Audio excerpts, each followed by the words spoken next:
ഇത് നമ്മുടെ എടശ്ശേരി മഹല്ല് ജുമാ മസ്ജിദ്. അപ്പോൾ ഇവിടെ ഇന്ന് നമ്മളെ സ്ത്രീകൾക്ക് നിസ്കരിക്കാനുള്ള ഒരു ചെറിയ ബിൽഡിങ്ങിൻ്റെ ഉദ്ഘാടനമാണ് കേട്ടോ. അപ്പോൾ അതാണ് ഞാൻ ഇന്ന് കാണിക്കുന്നത്. അപ്പോൾ ഈ പരിസരത്ത് കൂടെ വരുന്നവർക്ക് വളരെ ഉപകാരപ്രദമായ ഒരു പരിപാടിയാണ് നമ്മൾ ചെയ്തിരിക്കുന്നത്. എടശ്ശേരി മഹല്ലിൽ സ്ത്രീകൾക്ക് നിസ്കരിക്കാനുള്ളൊരു കെട്ടിടം നമ്മൾ ഉദ്ഘാടനം ചെയ്യാണ് കേട്ടോ. അപ്പോൾ വിശിഷ്ടാദികളും മഹല്ല് നിവാസികളും എല്ലാവരും എത്തിയിട്ടുണ്ട്.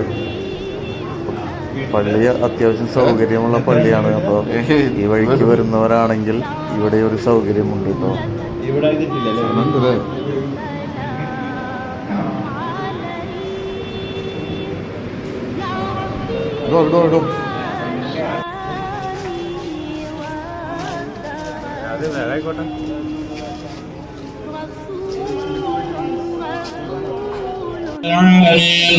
لك الحمد يا ربي يا الله يا معبود.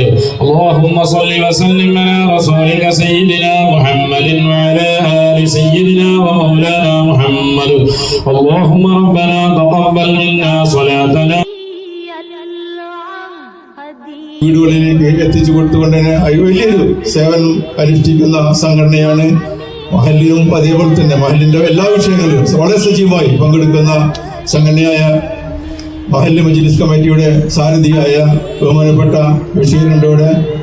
അപ്പൊ ബഷീറും ഇതേപോലെ തന്നെ നമുക്ക് വേണ്ടി ഇതിൽ ഈ പരിപാടിയിൽ എത്തിയിട്ടുള്ള ബഹുമാനപ്പെട്ട ഷൈഖുന സുലൈമാൻ അൻവാരി കരുവപ്പെടുന്ന വാടാനപ്പള്ളി തെക്കേ മസ്ജിദ് ഖത്തീബ് ഉമർ വാക്കബി പാളയന്നൂർ ആശംസ പ്രസംഗം നടത്തുന്നതിന് എടശ്ശേരി മഹല്ല് ഖത്തീബ് അബ്ദുൾ റഹ്മാൻ ബഷീർ റഹ്മാനി, അസിസ്റ്റന്റ് ഖത്തീബ് അബ്ദുൽ ഖാദർ ഉസ്താദ്, മദ്രസയുടെ സദർ ഉസ്താദ് അബ്ദുൽ കരീം ദാരമി, എടശ്ശേരി മഹല്ല് മജ്ലിസ് കമ്മിറ്റിയുടെ പ്രസിഡന്റ് ബഷീർ മോത്തിഷ, മറ്റു വേദിയിലുള്ളവരും സദസ്സിലുള്ളവരും നൽകട്ടെ, മരണപ്പെട്ടവർക്ക് മഗ്ഫിറത്ത് നൽകട്ടെ എന്ന് പ്രാർത്ഥിച്ചുകൊണ്ട് എന്റെ വാക്കുകൾ അവസാനിപ്പിക്കുന്നു. അൽഹംദുലില്ലാഹി റബ്ബിൽ ആലമീൻ. അസ്സലാമു അലൈക്കും വറഹ്മത്തുള്ളാഹി.